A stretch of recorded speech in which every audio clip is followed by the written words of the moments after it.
Hello friends, स्वागत है आपका मेरे यूट्यूब चैनल पर। तो दोस्तों, मैं आपके लिए ला रहा हूँ फुल कोर्स। जो बिगिनर्स हैं हमारे, उनके लिए मैं एक वीडियो बना रहा हूँ उनकी डिमांड पर। तो आइए आज देखते हैं हम फॉरेक्स ट्रेडिंग क्या है। तो स्वागत है आपका मेरे यूट्यूब चैनल पर। अगर दोस्तों आप ये वीडियो पहली बार देख रहे हैं तो प्लीज़ मेरा चैनल सब्सक्राइब करें।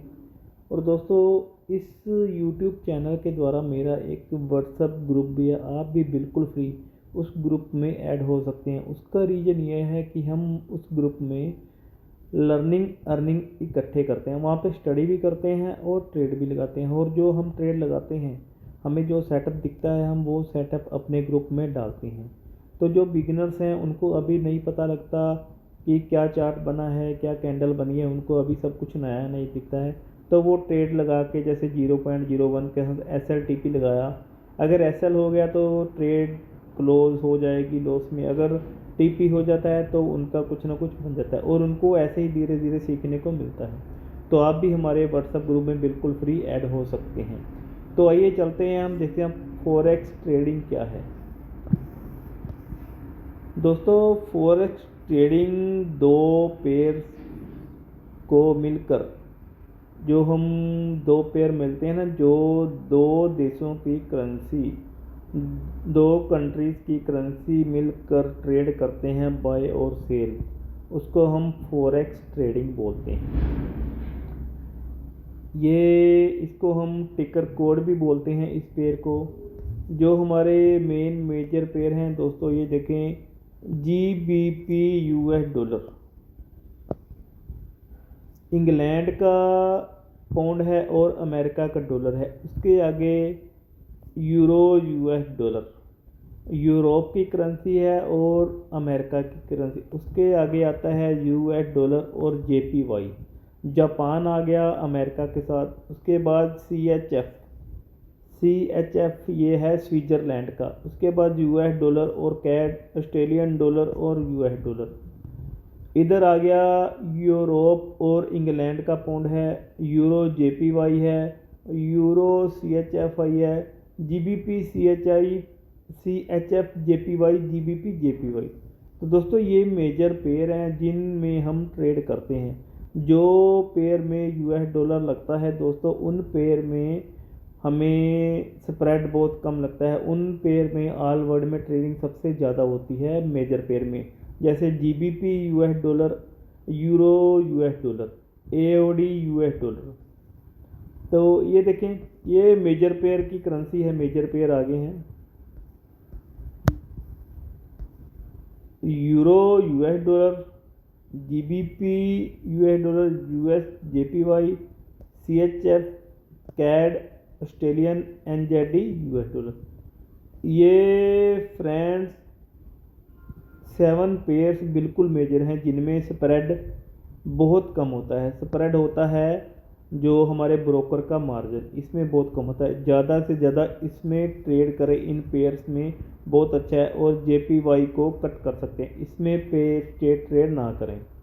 आगे चलते हैं, मैं आपको बताता हूँ। ये हमारे हो गए, सबसे पहले मैंने बताया ये हो गए हमारे करेंसी पेयर। दो करेंसी के लेन देन को, दो कंट्री की करेंसी को लेन देन को हम फॉरेक्स ट्रेडिंग बोलते हैं। उसके आगे चलते हैं पिप्स। इसमें सबसे स्टार्टिंग में हम बोलते हैं पिप्स। पिप्स की पूरी वर्डिंग क्या होती है? Percentage in point. पिप्स को हम परसेंटेज इन पॉइंट बोलते हैं कि हमने किस पॉइंट से ट्रेड ली और किस पॉइंट पर हमने ट्रेड क्लोज की। ये पिप्स की कैलकुलेशन है। आइए ये भी मैं आपको बताता हूँ पिप्स की कैलकुलेशन।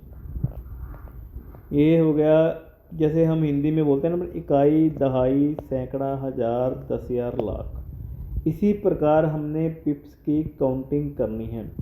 जब किसी करेंसी का प्राइस ये चल रहा है ना, 0.112345, तो हमने यही इसको लास्ट वाले को, जो सा होता है ना लास्ट वाले को, हमने कट कर देना है। जो लास्ट वाला हमने यहाँ से गिना है, इसमें होता है 1 पिप, इसमें होता है 10 पिप, इसमें 100 पिप।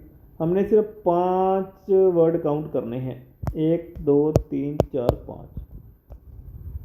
ऐसे भी कर सकते हैं इकाई, दहाई, सैकड़ा, हज़ार, 10,000। इसके हम एक पिप पॉइंट में काउंट करेंगे, इसके हम करेंगे 10 पिप, इसमें 100, इसमें 1000, इसमें 10,000।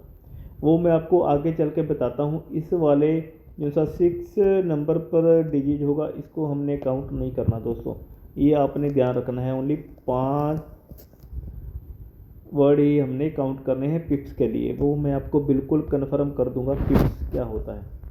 आइए अब मैं आपको पिप्स का बता ही देता हूँ। जैसे हमारा यूरोप का आज प्राइस चल रहा है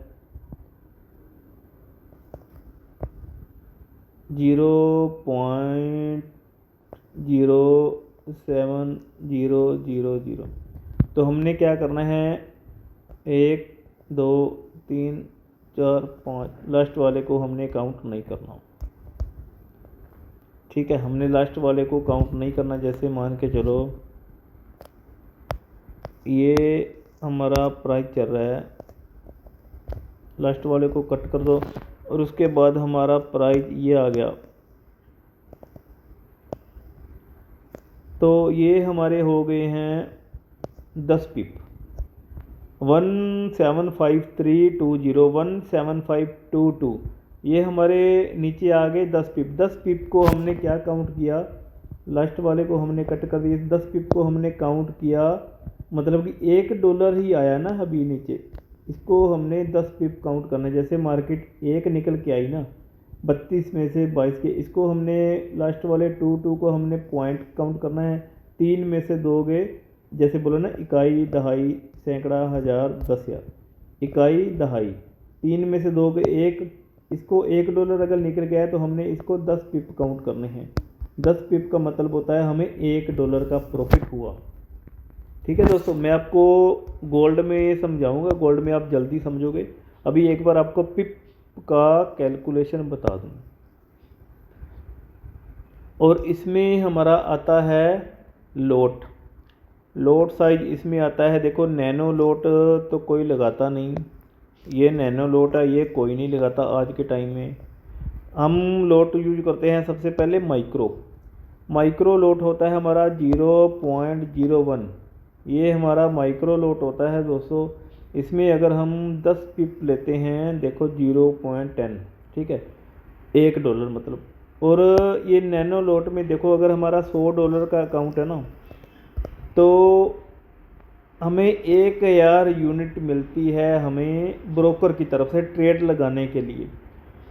जब हमारा 0.10 का लोट होता है तो उसमें हमें 10,000 यूनिट मिलती है लोट लगाने के लिए।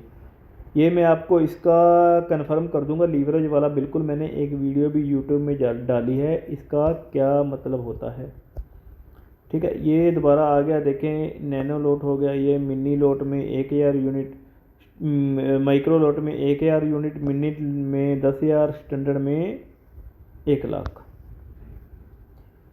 और उसके बाद मैं आपको बताऊंगा कि लोग बोलते हैं कि हमें हमारा अकाउंट बैलेंस अगर $100 का है तो हमें क्या लोट लगाना चाहिए।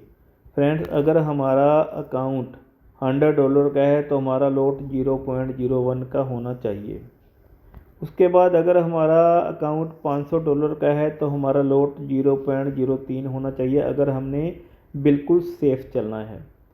तो उसके आगे आते हैं हम, ये आ गया आपके बाद, ये देखें $1,000 का अकाउंट, $1,500 का अकाउंट 0.10 का लोट होना चाहिए, $2,000 के ऊपर 0.13 का, 2500 के ऊपर 0.16 का। तो इसी प्रकार में आप वीडियो में देख सकते हैं सभी लोट की मैंने कैलकुलेशन की हुई है, किसमें कितना लोट होना चाहिए। तो आप भी बिल्कुल सेफ़ अगर इन लोट अकाउंट के साथ चलोगे तो आपका अकाउंट बिल्कुल सेफ़ रहेगा। ये स्टैंडर्ड में वही यूनिट बताई हुई है, 10,000 यूनिट, 10,000, 1,000, 100। आइए आगे चलते हैं, अकाउंट साइज और मैनेजमेंट।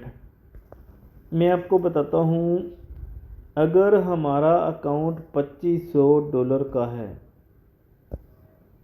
अगर हमारा अकाउंट $2,500 का है फ्रेंड्स, ये देखें $2,500, तो हमें लोट साइज रखना होगा 0.10 का, और हमारा प्रॉफिट उसमें होना चाहिए $150 का एक दिन का, बड़े आराम से। और उसमें अगर हमने लॉस लेना है ना, एसएल लेना है, तो हमारा एसएल होगा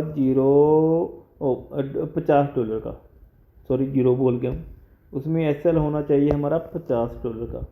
उसी प्रकार हमारा अगर काउंट है $5000 का, हमारा लॉट होगा 0.20, प्रॉफिट होगा 300 का और लॉस होगा $100 का।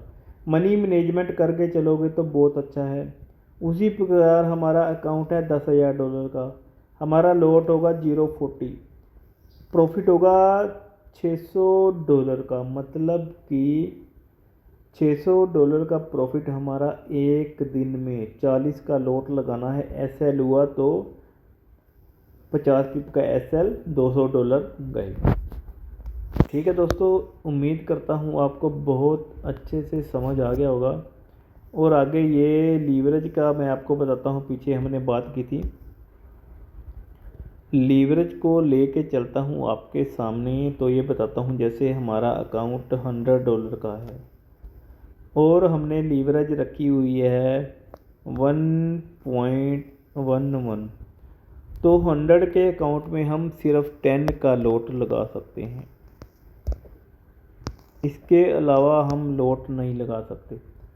और इसी प्रकार अगर हम लीवरेज को करते हैं 500, तो हमारा 100 के ऊपर हम 50 का लॉट ले सकते हैं। लेकिन हम 50 का लॉट तो लगाएंगे, लेकिन 50 के लॉट में अगर मार्केट 20 पिप यानी कि 20 पिप $2 भी मार्केट गलत साइड में गई तो अकाउंट वॉश।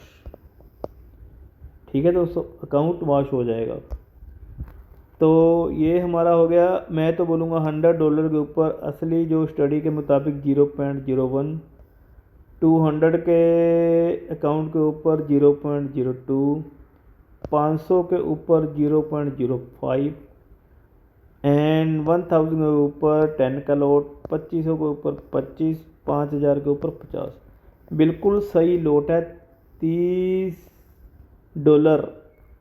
मतलब कि 3% अगर एक दिन का लेते हो पर डे,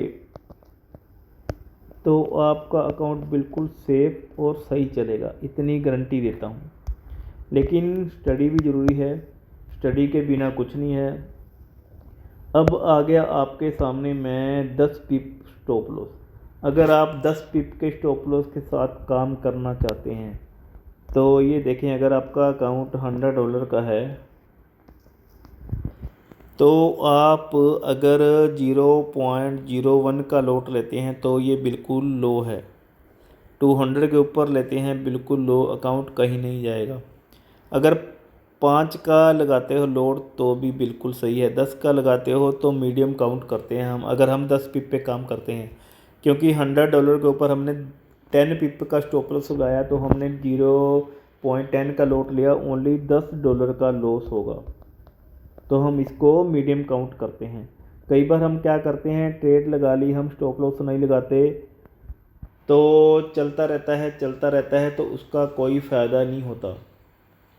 इसी प्रकार हम क्या करते हैं, हमने 200 का अकाउंट ओपन किया। जब हम $200 का अकाउंट ओपन करते हैं तो उसमें भी हमने, बिल्कुल मैं आपको साफ साफ दिखाता हूँ, $200 का अकाउंट ओपन किया तो $200 के अकाउंट के ऊपर भी फ्रेंड्स ये देखें, अगर हम 20 का लोड लेते हैं तो हम हाई काउंट करते हैं, 100 के ऊपर हाई काउंट करते हैं और 200 वाले के ऊपर 20 का मीडियम, 500 वाले के ऊपर 0.50 का मीडियम, क्योंकि 50 का लॉट लिया ओनली $50 ही जाएंगे। इसी प्रकार 750 के ऊपर हाई का काउंट करेंगे 1 स्टैंडर्ड, क्योंकि 750 का अकाउंट है, $10 जाते हैं एक स्टैंडर्ड में तो $100 गया। तो मैं तो बोलूँगा बिल्कुल लो लोट के साथ, बिल्कुल मीडियम लोट के साथ काम करें, हाई लोट में काम ना करें। SL जितना छोटा रखेंगे उतना ही ज़्यादा अच्छा है। SL बड़ा करेंगे फ़ायदा कोई नहीं है, क्योंकि अगर आपकी ट्रेड कन्फर्म है ना, अगर आपकी ट्रेड सही में प्रॉफिट में जाएगी ना, तो SL छोटा बहुत होता है। छोटे SL में हमारी ट्रेड प्रॉफिट में चली जाएगी।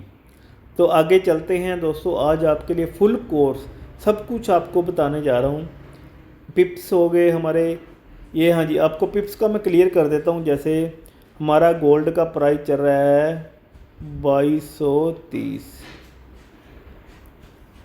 अगर हमारा गोल्ड का प्राइस चल रहा है 2230, हमने लगाई है सेल, मार्केट आ गई 2227, हमारी मार्केट नीचे आ गई 3 मार्केट नीचे आ गई। अगर हमारा लॉट है 0.01 का, हमें इसमें $3 का प्रॉफिट होगा। इसको हम काउंट करेंगे, $3 का प्रॉफिट है, इसको हम काउंट करेंगे 30 पिप। इसको हमने काउंट किया 30 पिप। ओके दोस्तों, मार्केट $3 नीचे आई, 0.01 के लॉट से काम किया, $3 का प्रॉफिट है और हमने काउंट किया 30 पिप। अब आपको लॉट की समझ आ गई होगी। इसी प्रकार अगर करेंसी का प्राइस है 175-32-35, हमने क्या करना है, 1 2 3 4 5 पीछे वाले वर्ड को काउंट। 5 से ज़्यादा अक्षरों को सिर्फ पॉइंट में काउंट कर सकते हैं, उनको कट कर देना है दोस्तों।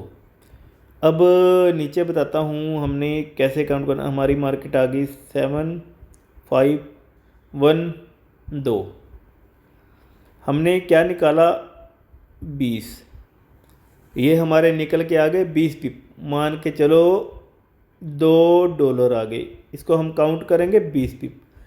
मुझे उम्मीद है आपको बिल्कुल आसानी से समझ आ गया होगा। 20 पिप निकल गए हमारे, मार्केट है 17512, ऊपर दी 17532, 32 में से 12 गए, 20 रह गए, 20 को हमने काउंट किया 20 पिप। 20 पिप का मतलब है $2। ठीक है दोस्तों, आगे चलते हैं। फॉरेक्स में हम जहाँ से हमारी स्टार्टिंग होती है बाय और सेल, हम एक करेंसी को दूसरी करेंसी से बाय और सेल करते हैं, और उसमें सबसे इम्पोर्टेंट और सबसे सिंपल जो आती है इन्वेटर हैमर। इन्वेटर हैमर सबसे पहली कॉमन कैंडल है, इन्वेटर हैमर, जो हमारे चार्ट पैटर्न में हम देखते हैं, जिसमें हम ट्रेड करते हैं। फिर आगे आता है बुलिश एंगल्फिंग, आगे आ गया हैमर, इन्वेटर hammer, morning star, bearish engulfing. इन सब की वीडियो मैंने यूट्यूब पे डाली हुई है। उसके बाद हैंगिंग मैन, इवनिंग स्टार। दोस्तों ये हमारी आ गई ट्रेंड लाइन, ये हमारी बहुत ज़रूरी होती है ट्रेंड लाइन। जब मार्केट एक ट्रेंड लाइन को एक बार टच करता है, सेकंड बार टच करता है, 3 टाइम, 4th टाइम, दोस्तों सेकंड बार कंफर्म टच करता है, तीसरी बार भी कंफर्म टच करता है, 4th टाइम टच करने आता है ना, तो आपने पॉइंट देखना है। जब इसने ब्रेकआउट दिया, ब्रेकआउट देने के बाद इसने रीटेस्ट किया, तो हमारी यहाँ से बाय की एंट्री बनती है। हमेशा याद रखें, जब भी 4th टाइम या 5th टाइम ट्रेंड लाइन को कोई पेयर ब्रेक करता है, तो हमने उसमें एंट्री लेनी है। तो ये इसमें हमारा टारगेट क्या होगा दोस्तों, ये देखो, जहाँ से पहली बार ये स्टार्ट हुआ था ना, पहली बार, वही हमारा टारगेट होगा। ये देखिए, इतना बिल्कुल आसान भाषा में समझा रहा हूँ, बिल्कुल आसान लैंग्वेज में समझा रहा हूँ, आपको समझ आ गया होगा। हमारा टारगेट वही होगा जहाँ से ट्रेंड लाइन की ओपनिंग हुई थी, स्टार्टिंग हुई थी। यहाँ पे हमारा टीपी, हमने नीचे से बाय किया, टीपी लिया, प्रॉफिट बुक किया बाहर। तो आगे चलते हैं। ये कुछ कैंडल आ गई, मैं आपको बताता हूँ। जो सी बिना विक के कैंडल होती है ना फ्रेंड्स, ये बिना विक के, इसकी विक नहीं है। ये कैंडल 100% काम करती है, 100% काम करती है। ये इसमें एक तरफ विक है, ये कैंडल, ये देखें इधर भी लिखा भी हुआ है सेलिंग और स्टे स्ट्रॉन्ग, ये कैंडल भी स्ट्रॉन्ग होती है। आगे आ गई, इसमें बायर थोड़े आ जाते हैं, इसमें थोड़े बायर स्ट्रॉन्ग होने लग जाते हैं। इस कैंडल में विक ज़्यादा आ गई और इसमें बिल्कुल बायर स्ट्रॉन्ग। इसमें जैसे जैसे विक बढ़ती जाती है, वैसे वैसे सेलर या बायर, अगर कैंडल नीचे की तरफ बन रही है तो उसमें सेलर कम होते जाएंगे अगर विक बनती है। अगर मार्केट ऊपर जा रही है तो ऊपर अगर कैंडल ऊपर से नीचे की विक बनाती है तो सेलर ख़त्म होते जाते हैं। बस इसी प्रकार आप भी सीखो। ये आ गई, ये सभी कैंडल आ गई। देखो shooting star, dragon fly, doji, hammer, bullish engulfing, tweezer top, tweezer bottom, तो इन्हीं पर आप स्टडी करो। मैंने सारी यूट्यूब पे अपनी वीडियो डाली हुई हैं, तो आप भी जल्दी से जल्दी सब कुछ सीख सकते हो बिल्कुल आसानी से। ये देखें, ये भी कैंडल हैं सारी। ये आ गया जो हम बोलते हैं ना कि take profit, SL, money management, break even, margin call, cut loss, pending order, re entry, trend line, support and resistance. ये देखें, ये हो गया हमारा सपोर्ट। यहाँ पे देखो, ये एक तो बताया हुआ है ट्रेंड लाइन, ये 9 नंबर आपको दिख रहा है ना ट्रेंड लाइन, और ये बताया हुआ है सपोर्ट, रेजिस्टेंस, सप्लाई, डिमांड। मैं इनका आपको इसी पिक में क्लियर कर देता हूँ।